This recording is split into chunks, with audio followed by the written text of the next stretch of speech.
And it's time, once again, for another episode of The Horror Guys. Yay! Yay! I'm Brian. And I'm Kevin. What do we got? We're going to talk about horror movies. We got 4 movies and a short and a couple bonus films we're going to briefly mention, but you can check out on the website. All right. We're back to our regular format after last week's shorts episode. 4 movies and a short this time. Yeah. Yeah, we're going to start out with the latest adaptation of Dracula. 1 chapter of it. Just the one chapter They of it anyway. magnify, yeah. The Last Voyage of the Demeter from 2023. The Demeter? 3 feet of... No. Demeter? Demeter? Yeah. No. Demeter. You were 2 Yeah. Demeters tall? Yeah. Demeter. We'll then take a trip to a different kind of cabin in the woods with The Latent Image, a new film from 2023, just came out this week. Brand spanking new. After we watch a silly short film, and it is a very silly short film, Oh, is it ever? But it's a good one. we'll wind back the clock with Amityville 1992, It's About Time.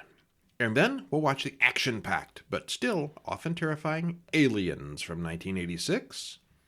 And then over on the newsletter, we're not going to talk about it here, but if you want to go to horrorbulletin.com, check out our newsletter. We've also got 2 Academy Award-winning films, Misery from 1990. Mm-hmm. I'm your number 1 fan. Yes, you are.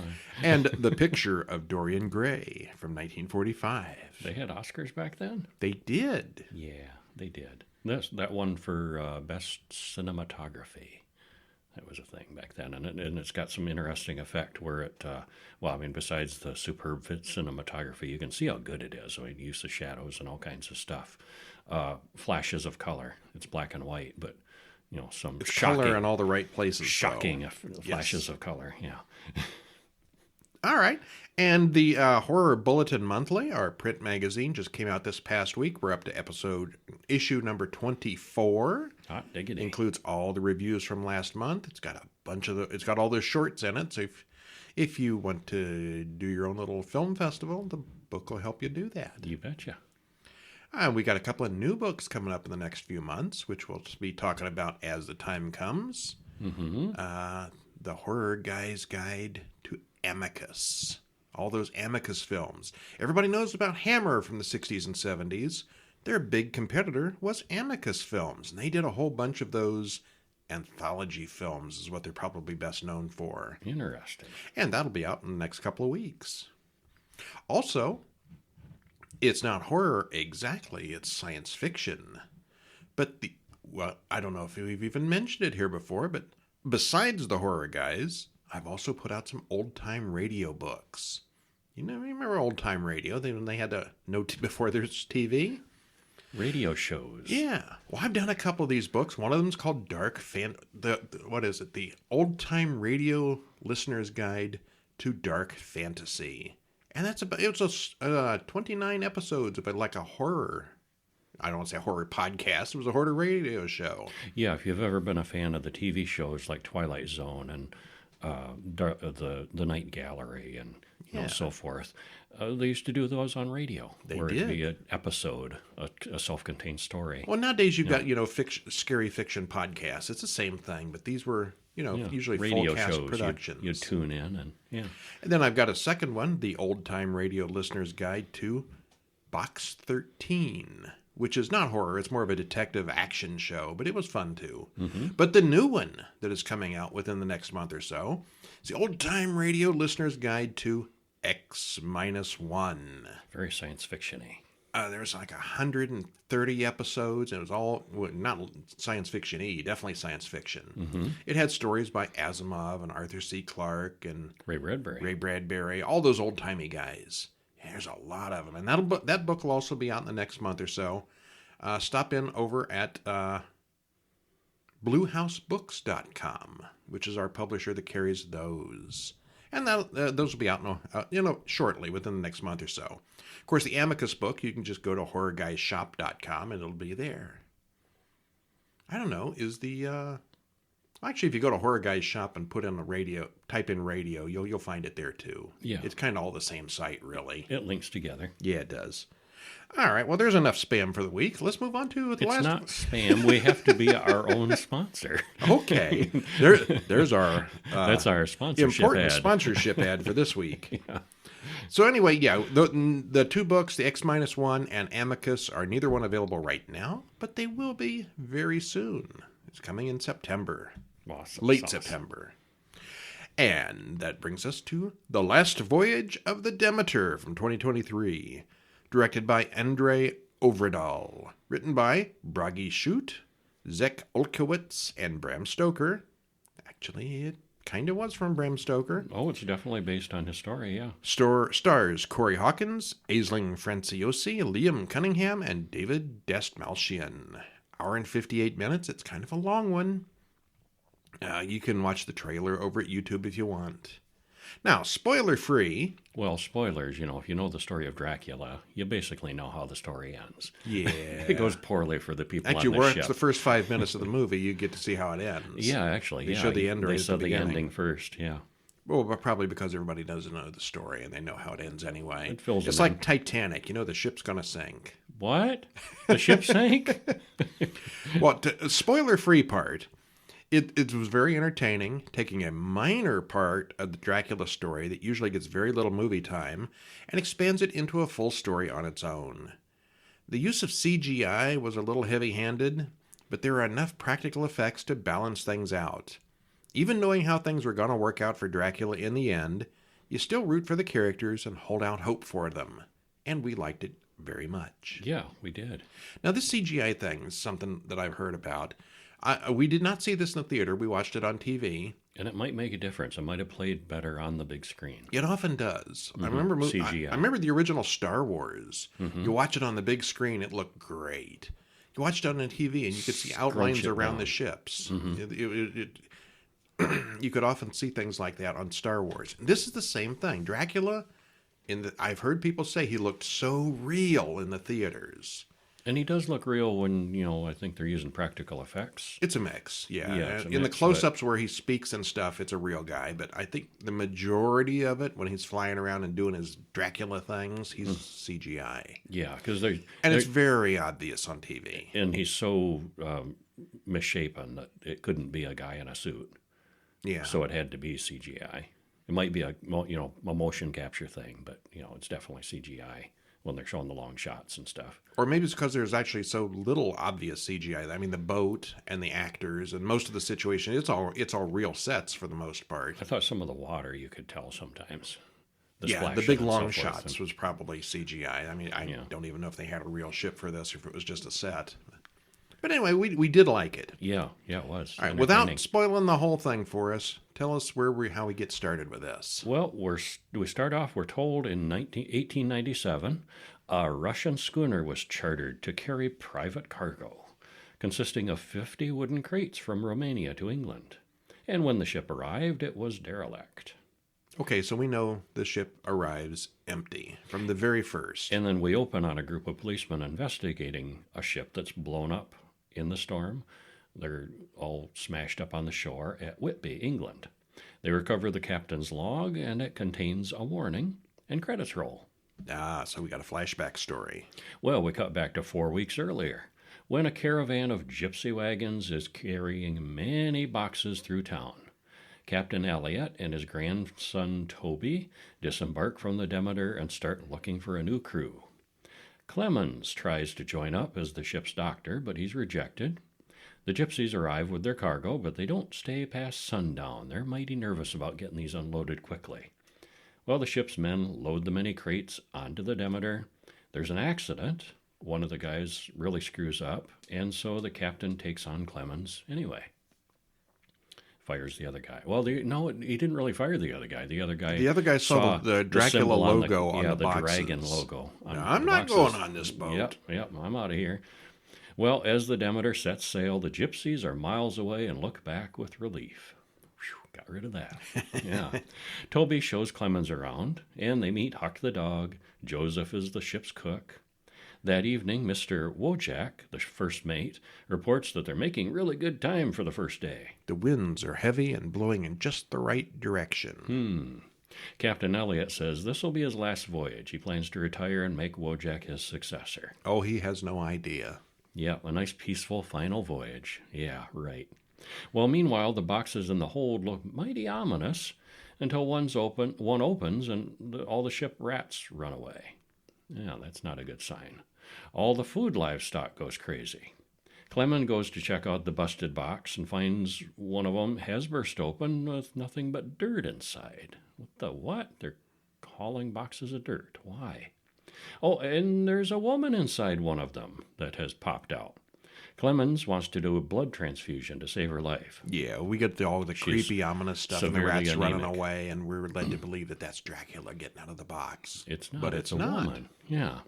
And it made me, wonder if they had really changed it up or something, and this was going to be Dracula, but no, that's not the case. No. She's No. Spoilers. yeah, she's not anyway.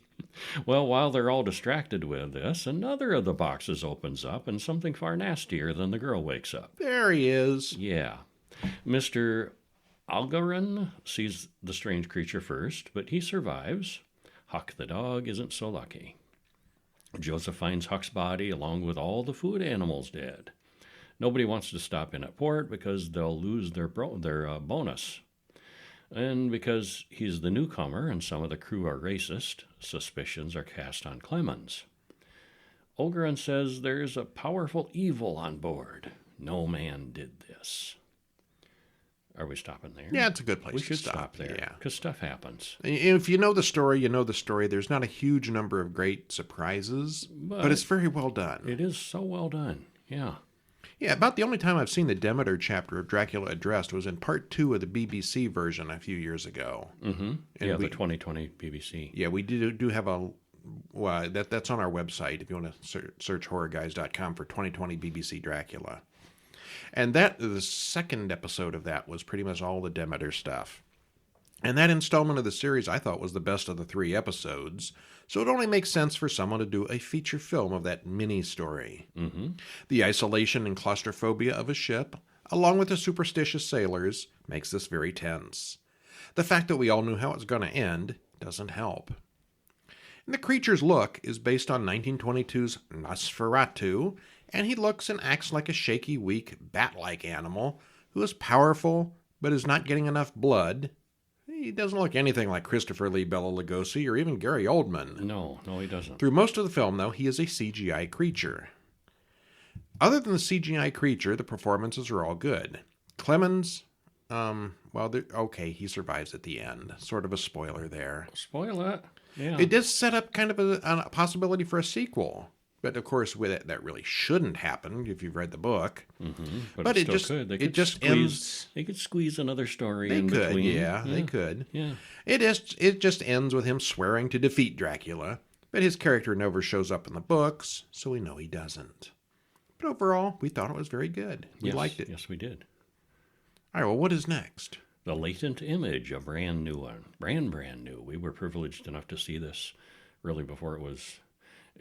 this is one I think that it made just its came out festivals. Thursday. It made its festivals, right? They were doing some confusion on this with festivals, and then they couldn't do any more festivals because they wanted a legitimate, full-fledged release. Right, yes, it was Yeah. scheduled for some festival. They had to cancel it because it actually got published. So it might or have been whatever, out there, yeah. where people have seen it, but we saw it before the official release. Heading to streaming very, very soon, if not it is. already. Yeah.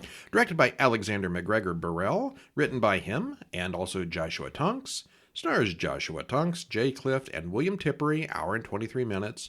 There is a trailer in the show notes. Spoiler-free, what happens? This one has you wondering what's really happening, what's real and imaginary, and what the characters are actually up to. The 3 guys, there is just really 3 guys in it. Mostly just 2. Yeah, mostly 2. They really do an excellent job. The setting and the set is perfect, and the script is really clever with good pacing. And we liked it right through to the end. Yeah, and of course, since this is brand new, nobody's seen it, so we're not going to really spoil it much. No. There is a full synopsis on the website if you want to know what happens, but we're not going to kill it for you. Well, anyway, Ben is a writer banging away at a typewriter. Do people really do that? Well, yes, as a matter of fact. It says the guy who hears Brian typing on his new used typewriter. Yeah. Okay. It happens. It happens. He cuts himself and bleeds all over the page. He's working alone out in a cabin in the woods, and he hears someone outside and goes to investigate. No one's there. Much later that night, he sees someone with a flashlight outside, and then we see that there's someone inside with him. The stranger then cuts Ben's throat. Oh, then Ben wakes up at his desk. That was all just a dream. Psych. But there is a stranger sitting on his couch who's bleeding and asks for bandages. Oh, yeah, okay. And that's real. That's real, yeah. The man takes all his clothes off and is passed out when Ben comes back into the room. In the morning, Ben wakes up and the stranger is reading the draft of his book. He says his ride broke down and he got lost in the woods. Ben explains that he's been writing a mystery thriller. The man says he's visited this cabin before while hunting. Ben offers to drive him to town, but he declines. We then cut to Ben exploring the woods in his vintage film camera. He finds a single shoe out in the woods. He then films the stranger looking in the trunk of his car. Yeah, and this is a movie camera. One of those old filmy Super 8 kind of things. Uh-huh. When the man walks away, Ben sneaks over to see what's in the trunk, but he doesn't get that far. The man decides to stay and try to fix his car. All right, Ben then gets a message from Jamie, whom Ben has left back home, abandoned him.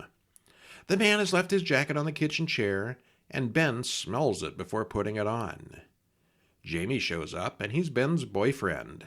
They kiss and make up for the fight they had. Except Jamie's not really there. That was Ben's imagination. These people really have vivid imaginations. Yes, they do. Yeah. The man then goes off into the woods with a shovel and starts digging. What did he have in the trunk? What indeed. We're going to leave it there. Yeah. What was in the trunk? And where is Jamie? Yeah. Huh. And Ben's doing all this imagining stuff. Is he crazy? Is any of this real? Is the stranger real at all? Is any of it real? Yeah, we don't know. Yeah, it's cleverly done. Well, the set and the setting are excellent, and the music and sound are great too. There are only 3 real characters, and they all do fine as well. We were wondering all along if the man was simply a figment of Ben's imagination, or him just visualizing his thriller story. We also wondered what happened to Jamie, as his absence was suspicious. Even as it all developed, we weren't quite sure what was real and what was imaginary, which was kind of fun all the way up to the end. Yeah, it was. With only 3 actors in a cabin, films don't get much more bare bones or low budget than this, but it all looks really good and is entertaining throughout. We thought it was very good. Yeah, we did. Liked it. Yeah. What's up next? How do you pronounce this, you think? Fucking, fucking nuts? Fucking nuts? We aren't supposed to cuss We'll on a insert podcast. beeps later. I Beep, guess, beep. yeah. It's a short film called Frickin' Nuts, Well, 2023. It is spelled F-C-K apostrophe N. N. Yeah. And it is fucking I assume nuts. for search engines and stuff, they didn't want to put the whole word out there. Yeah. But anyway, there's a link in the show notes where you can go and see this. It's written and directed by Sam Fox.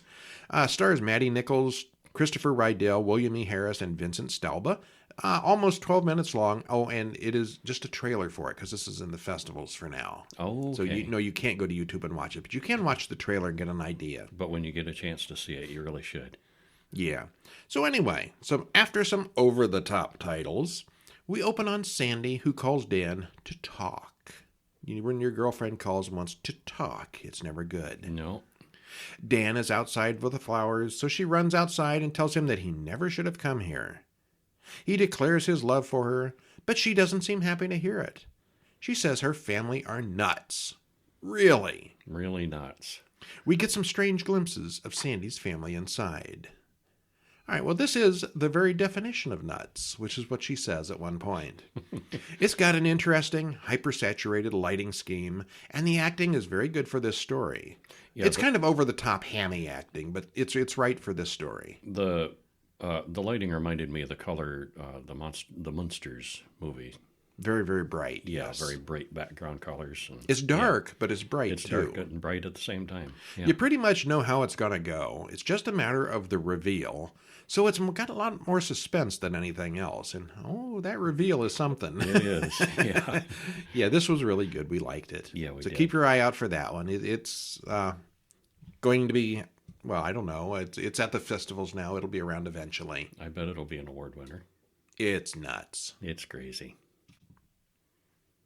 And last week we announced that this would be September of sequels, where all the movies would have numbers behind them. Well, and, we not, lied, not all of apparently. them. We've only got one sequel this week, And it doesn't even have a number behind it. Amityville 1992. Well, It's not like about part 2 or time. part 3 or 4. What would this be then? Part 4 or 5? It's either 4 or Technically, 5. I don't yeah. remember. Yeah. They're not really. They're And not, at this point, it's not a series. It's barely a sequel. Yeah.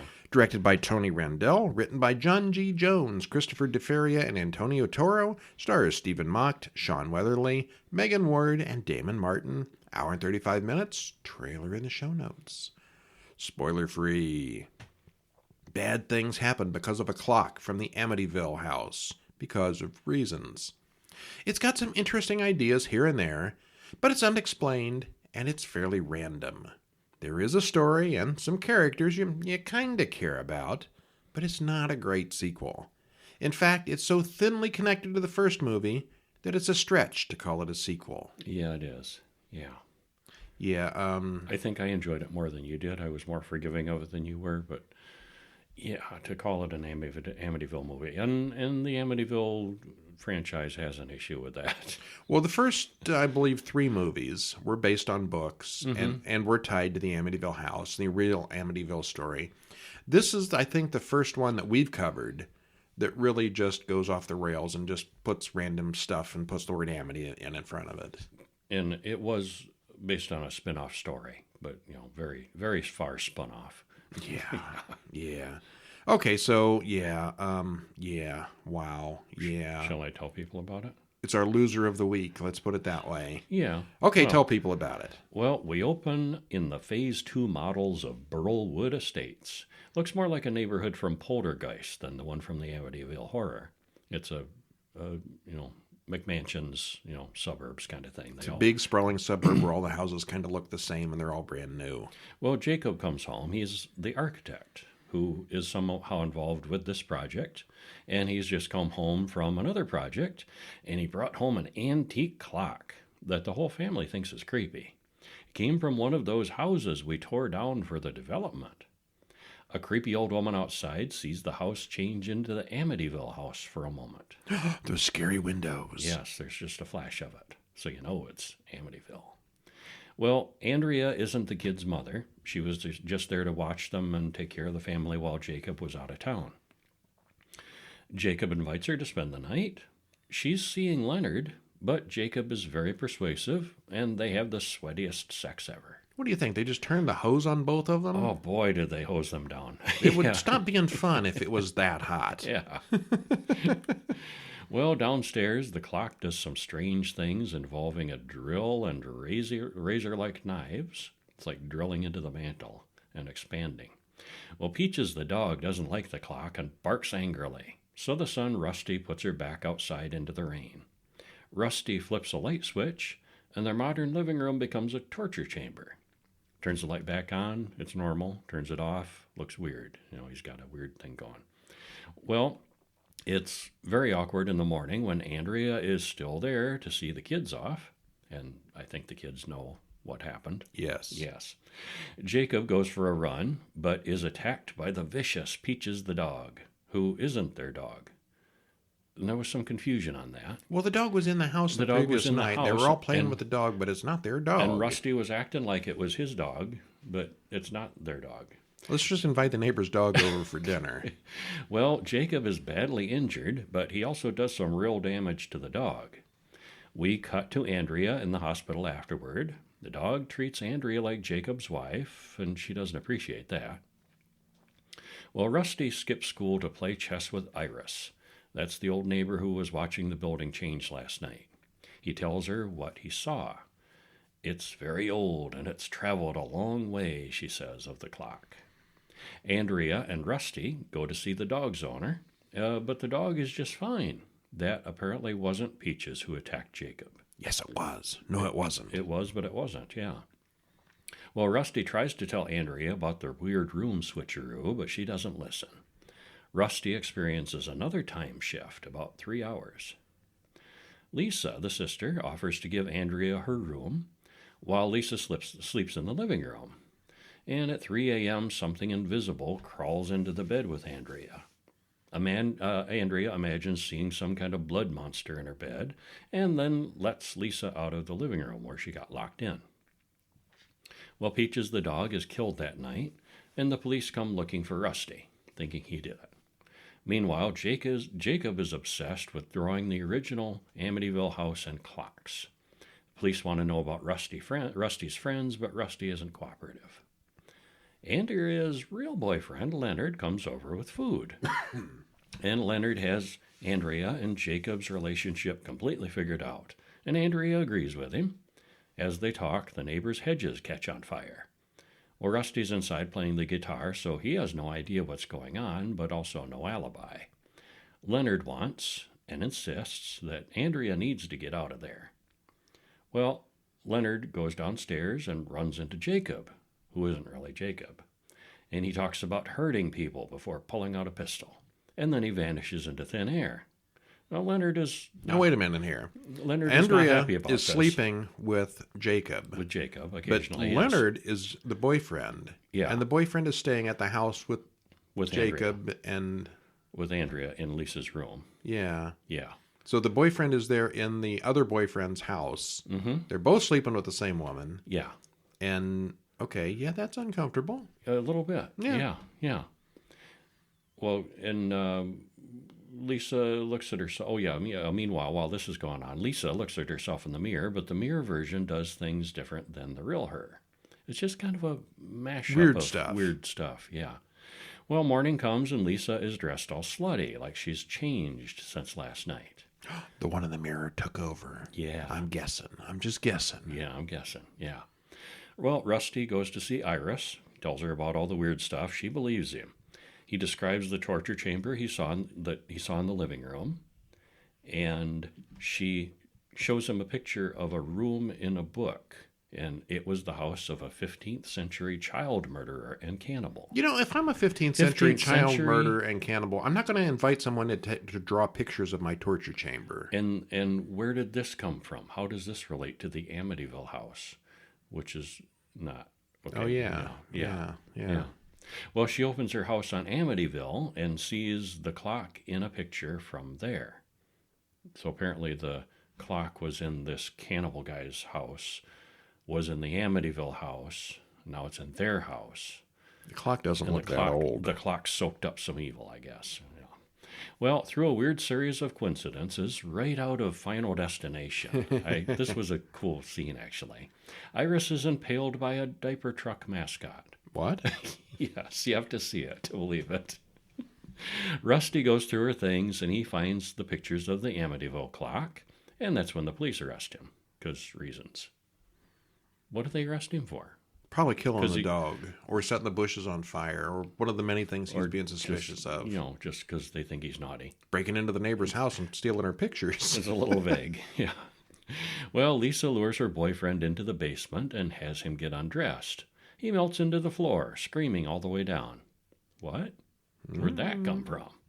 Upstairs, Leonard takes a bath, and it's all black sludge. It only goes downhill from there.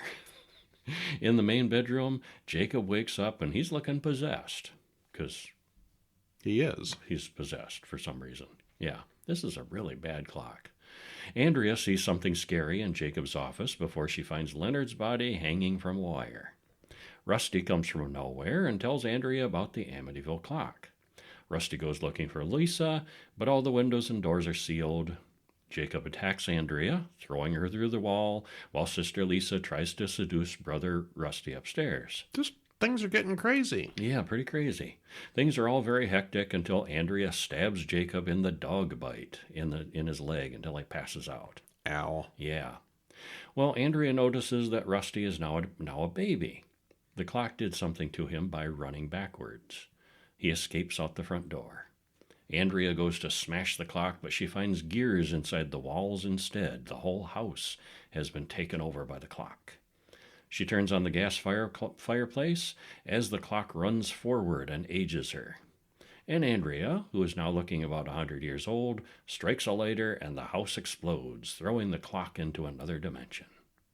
Okay. And then Andrea wakes up, clean and uninjured. Jacob's at the door. He's just come home from his trip and he's brought an antique clock. Well, Andrea smashes it to the ground in front of everybody, and they just stand there looking shocked. And then she grabs her bag and leaves. None of it happened. Or did it? Yes. Time loop. Time reset? Time reset because she blew up the clock. Well, this was the last Amityville horror movie in the series based on a book. Okay, I guess there was a book for this one. Yeah, there was. Yeah. The actor who played Rusty looked like he was about 40, playing a high school kid. I didn't buy that he was a teenager. You get a lot more... You notice these things much more than I do, but this was really noticeable. You noticed that one. Yes. Yeah. We were not convinced of his teenagerdom. The music box tune that kept playing, at least in the first half of the film, got annoying really fast. All right, well, anyway, there's this haunted clock. Why is the clock haunted? Why is it doing any of this stuff? A lot of bad, weird stuff happens, but at no point do we ever know why. Because evil clock. In Amityville. Amityville house. Evil. Scary. D-U-M-B. Dumb. Kinda. Yeah. All right, one that is not dumb is Aliens from 1986, directed by James Cameron. You may have heard of him. Written by David Cameron, David Giler, and Walter Hill. James Cameron. Written by James Cameron. What'd I say? David Cameron. Oops. Different guy. Is there a David Cameron? I'm sure there is somewhere. Okay. Well, I don't know where that came from. Stars Sigourney Weaver, Michael Biehn, Carrie Henn, and Paul Reiser. 2 hours and 17 minutes. Probably depending on which version you're looking at. I remember there was an extended version. I think this is the extended version. Yeah. Uh-huh. Spoiler free, what happens? This one has the horror elements on the back burner from the first movie, but it's much more of an action science fiction thriller. It's an awesome sequel, brings back Ripley and expands her character. The whole cast is very good, with a lot of recognizable faces that did a lot of stuff before and after this. And the special effects are excellent. Yeah. Both of our top 5 movies include the original Alien. And this is right up there too. Yeah, this is the same thing, just it's much bigger budget. More action, more fighting. Yeah. Less crawling around. There's not really less crawling around. There's plenty of crawling around in tunnels in this one. Yeah, there is. There's plenty of different monsters in this one. There's a lot of jump scares. There's still an android. You might not think of this one first off as a horror movie, but it clearly has the stuff. Yeah, it does. Well, after the credits, we see the escape ship from the Nostromo from the first film. Inside are Ripley and her cat, still in cryo-sleep. A giant ship shows up and opens the door. People come in, find the pod, and wake her up. Yay, first movie's over. Well, back on Earth, Ripley wakes up and has a visitor. Burke comes in with Jonesy the cat, who is also fine. He tells her that she's been asleep for 57 years. She then grabs her stomach and a chest burster pops out. Nope, just a fake-out nightmare. But the time passed is real. Those fake-out nightmares are getting old in horror movies. You know that? This was fairly early in the process of those, though. We weren't tired of them at the time. Ripley wants to know about whatever happened to her daughter after all these years. And we hear that Amanda Ripley died at age 66, 3 years ago, with no kids. Well, she goes through repeated interrogations about destroying the Nostromo. They're trying to blame it on her. Well, and she did blow it up. I mean, she agrees she did that, but, for reasons. And they say, oh, that's nonsense. They don't believe the reasons. The logs corroborate some of her story, but there's no evidence of a monster. Yeah, it all blew up. And no evidence on the ship of one, so because she blew it out the airlock. Yeah. Someone asks if there are any scary creatures on LV-426, and the expert says no. She clearly doesn't believe Ripley's story about the xenomorph. Ripley warns about the thousands of eggs on the planet. Mr. Van Leeuwen, the company man, says that terraformers have... Oh, it'd be much better if they had transformers. Transformers, yeah. Uh-huh. He says that terraformers have lived on LV-426 for 20 years, and they've never found anything unusual. They agree not to press charges, but she's busted back to a civilian and loses her pilot's license. And I thought it was interesting, too. There's a couple comments here and a couple comments I noticed that the Marines make and stuff, that they have encountered alien life. Yes. out there. Not another bug hunt. Yeah. Yeah. But nothing like Nothing these like that, huh? xenomorphs. Yeah, they haven't encountered these before. We cut to the colonists on LV 426. It's an extensive base with lots of people. There are prospectors spreading out all over, and one family finds the alien ship from the previous film. They go inside and leave the two kids outside in the car, and Dad comes home wearing a face hugger, so you know where it's going. And that's Newt, is one of the kids too. So Yeah, it was- she's terrorized right from the beginning of this whole thing. Yeah. Well, Burke and Lieutenant Gorman come to see Ripley. They've lost contact with the colony. They want Ripley to go with the Marines to check out what happened. Burke lays on the guilt and offers to get her license back if she goes. After another nightmare, she agrees to go back. Yeah, apparently she's working just some grunt work, loading cargo, nothing as A futuristic forklift driver. yeah, nothing as fun or exciting as being a spaceship driver. Yeah, well, we cut to the Marine ship, the Sulaco, loaded with heavy equipment and bristling with weapons. The cryopods open, and everybody, including Ripley, Burke, Gorman, and a whole squad of Marines, wake up. We get a few minutes with the Marines to figure out who they all are, and Sergeant Apone is their boss, working under Gorman.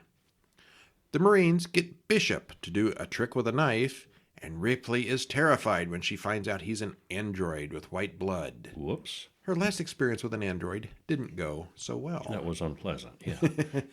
Burke apologizes that he didn't think of it being an issue for her because it's standard to have a synthetic on board. I prefer artificial person, responds Bishop. She doesn't like androids and makes it clear.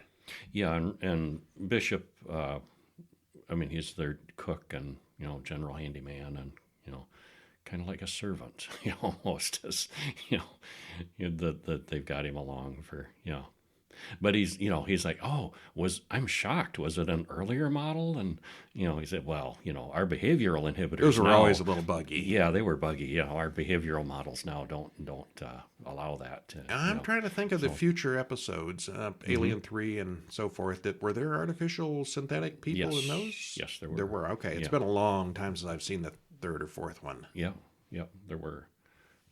Well, Ripley briefs the men about her story, but the Marines don't care about the details.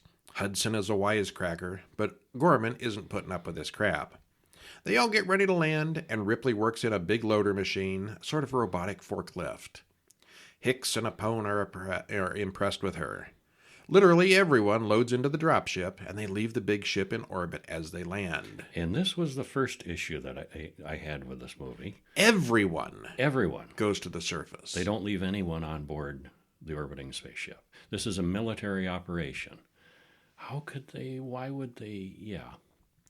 They would leave somebody on the... Somebody. Yeah. Yeah. Well, they don't. Lieutenant Gorman admits he's not very experienced, which doesn't impress the Marines much. They fly over the complex, but they don't see any people. The dropship lets off the Marines' wheeled vehicle and then heads back off to land at a distance. There's a lot of damage on the inside of the buildings. Clearly everything isn't fine. The Marines disperse, and the civilians watch on monitors. It's all very quiet, and they don't see any action. Gorman brings the vehicle inside as Hudson gets the mainframe online. A wary Ripley goes inside with the others. They walk into a lab area, and Ripley sees several facehuggers in tubes. 2 of them are still alive. Well, the medical log says the patients died while removing them. Something appears on the motion scanner. Uh-oh. Uh-oh. Well, it turns out it's a little girl, the one we saw whose father was the first victim. Her name is Newt, and she doesn't have much faith in the Marines' ability to protect her. Well, they find all the colonists' implanted trackers all bunched up in one place, so they all drive there. Once again, the Marines deploy and search. This time, things are not so quiet. The whole building now looks very bioorganic rather than bare metal as it should. Ripley says the group is walking next to the nuclear-powered atmospheric converters, so they can't shoot regular explosive rounds.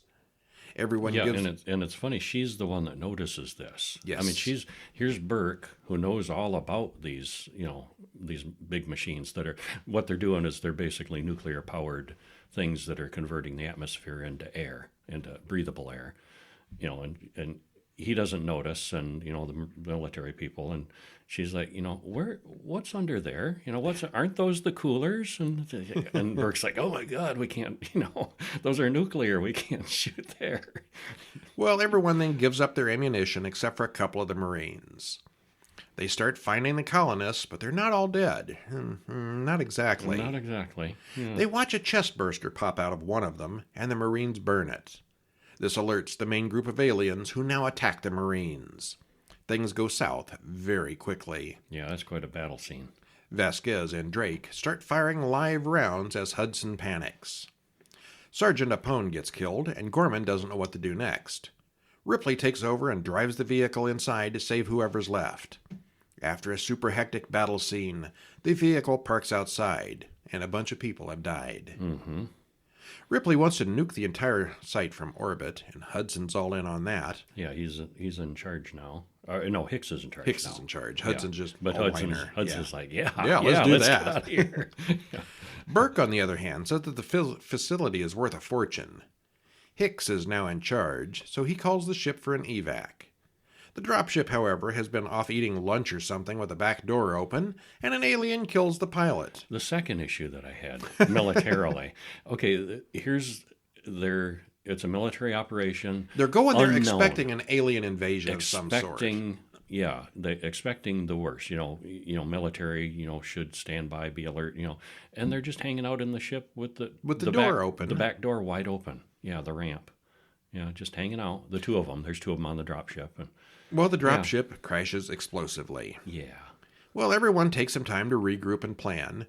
Bishop speculates that there may be a queen laying eggs. He also tattles that Burke ordered him to pack up the facehugger specimens to return to Earth. Ripley says she won't allow it. Burke sent the colonists out to explore that ship, and this is all his fault. Well, Bishop calls and says the machine gun fire ruptured the reactor cooling system, just like they thought it might. Yeah, and the control system, they might have gotten earlier warning too, but the control system was messed up by the crash, so they didn't get a chance to intercede early. One damn thing after another. It's too late now. It's gonna blow. There's like an emergency venting that they can see blasting out steam. Yeah. Well, they only have about 4 hours until the whole base blows sky high. Bishop volunteers to go outside to the big dish and remote pilot the second dropship down to pick them up. Hicks shows Ripley how to use a marine gun, including the grenade launcher. Ripley and Newt stop to take a nap. Ripley wakes up and notices that 2 of the facehugger sample tubes are on the floor, empty, and her gun is missing. They narrowly escape the little monsters, but the door is locked so they can't get away. We see that Burke has turned off the video cameras and has gone full weasel mode. Yeah, he's a weasel boy in this. Ripley's resourceful, so she sets off the fire alarm. The Marines arrive just in time to save them. Meanwhile, Bishop gets the process started on bringing down the other dropship. Ripley tells them all about Burke, who wanted to impregnate someone and smuggled the embryos back to Earth in cryosleep while sabotaging the Marines' pods. He could jettison the bodies and tell any story he wanted to get past quarantine. Well, the aliens approach once again, and this time they're up in the ceiling. In the ensuing battle, Burke gets away, but not for long. Hudson gets killed, as does Gorman and Vasquez. Newt leads Ripley and Hicks through the air ducts as Bishop reports that the ship is on the way. Newt gets lost, but she's wearing a tracker, so Hicks tells Ripley that they can still find her. She carries the wounded Hicks out to the dropship, but then makes Bishop fly her back inside to rescue Newt. Yeah, and Newt is not just lost. The alien nabbed her. Yeah. Bishop warns that the reactor is going to blow in 19 minutes. Ripley gears up and goes down after Newt's tracker. After much hunting and digging through goo, she finds and releases Newt. Just in time, too. An egg was next to her that had just opened. Things are blowing up all over due to the reactor going critical, so Ripley accidentally ends up walking into a big room full of eggs. Whoops. She looks up and sees the thing laying all the eggs. The huge queen. She's a big one. Ripley and the queen look each other in the eye, and Ripley threatens to melt all the eggs. The little aliens back off to let Ripley pass. When one of the eggs starts to open, she blasts the eggs anyway. The enraged queen pulls herself loose from the big egg sack and comes after the humans. Well, the final countdown to the nuclear blast begins as Ripley and Newt run through the tunnels and up the elevators to the dropship rendezvous point. And the Queen is coming up the other elevator. There's 2 elevators, yes. Yeah. Bishop shows up with the dropship, and they make a very narrow escape back to the Sulaco in orbit. Kaboom! Blows up. Yay! Killed all the aliens. Nuke the site from orbit. It's the only way to be sure. Well, it did it itself. Yeah. They get out of the dropship, and Ripley approves of Bishop's work. They're friends now. At least until he's torn in half by the xenomorph Queen, who somehow came along with them in the ship. Ripley briefly gets away. She must have jumped into the landing gear. Or rode on the outside. Maybe it didn't matter. Well, yeah, jumped on the outside. Yeah, we don't know. Yeah. Ripley briefly gets away, but soon returns in the big power lifter she was driving before. In her new motorized exoskeleton, she's a physical match to the giant Queen, so they fight. Hand to tail. Mm-hmm. Ripley opens the door to the airlock and drops the Queen inside. But the Queen pulls Ripley and the lifter down with her. And with a few other options, Ripley opens the outer door to the airlock. Everyone manages to hold on except for the Queen, who goes on a permanent spacewalk. Good riddance. Ripley crawls over to Bishop's top half. He saved Newt from going out the airlock, and he's in pretty bad shape, but still talking. Ripley hicks Newt and Bishop get back into cryosleep and return to Earth. Happy ending for everyone. Yeah, when they get back to Earth, Ripley and Hicks couple up and they adopt Newt, and Newt just adores Jonesy the cat, and they even fix Bishop, and it's a happy ending for all of them. Bishop becomes their butler, and it becomes a new sitcom. Oh, I totally watched that. Okay, so Alien 3 doesn't quite go like that. No, it doesn't. And we'll talk about that another time, probably. Yeah, probably. In the future, I noticed their uniforms. Yeah. The United States still has a flag with 50 stars on it, and they still make fun of Mexicans, calling them illegal aliens, even jokingly. Yeah, Vasquez. This is how many hundreds of years in the future? Vasquez is Hispanic, and they're well, of course, they're constantly ribbing each other and giving each other a hard time. Yeah, that's one of what was somebody said alien, and she thought they meant illegal alien and started shooting or something. Yeah. Yeah, something along those lines. I mean, that's a joke right now, and it would probably be funny right now, then. but 500 years in the future or whatever, Well, still? Really? That's still a joke 500 years from now? It could be argued that this is more science fiction or action blockbuster than horror, but it's got a great bunch of monsters, lots of gore, and a few excellent jump scares. That said, as far as military sci-fi goes, this is unequaled on film. This is 2 hours and 17 minutes of non-stop action. The acting is perfect. Sigourney Weaver, it's not that hard to say. No, it isn't. Sigourney Weaver reprises her role and expands on it really well. Bill Paxton has his most iconic role here, as does Lance Henriksen. Lance Henriksen said if this one hadn't worked out, he was going to quit acting. It did work out. He'd been in a few things, but none of them were all that successful. And he went on to lots of things after this. Yeah, good career. Paul Reiser had only done comedy before this, but he's very perfect as a smarmy corporate shill. I think he's a smarmy corporate shill in Stranger Things now, isn't he? I think so. Yeah, it's been a few years for that one, too. Uh-huh. As with the original, all the characters have names and personalities, so they just aren't nameless victims. Awesome movie. Yeah, it was.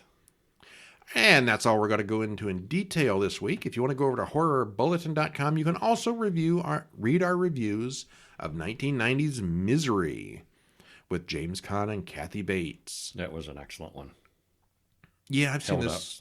You wouldn't think 2 people in a cabin would be so interesting. So I've seen this several times, and it really doesn't get boring. It's a really good adaptation. Yeah. And also The Picture of Dorian Gray, starring George Sanders, Hurd Hatfield, Donna Reed, and Angela Lansbury. Early work by her. I think this was her second film. Third, I think. Third, okay. Yeah. Uh-huh. She was young but once. she was the Murder She Wrote lady was young once. She was a young thing here. Yeah, still in her 20s. I think she was 20s by this time, early 20s. Yeah. Yeah. But yeah, it was good too. Yeah. We'll go with that. It was. All right, so stop in over at horrorguys.com if you want to read the full spoilery reviews of the Demeter and the Latent Image. They're on there. Or get everything we do in your email once a week by going to horrorbulletin.com and signing up for that. It is a free, once a week, single email We're not going to bury you in emails every day or anything. It's once a week and only once a week. Uh-huh. And of course, you can still pick up the book containing all the reviews of the month. Go to horrorguyshop.com and follow the links from there. And until next week, I'm Brian. And I'm Kevin. And we'll see you next week. See ya.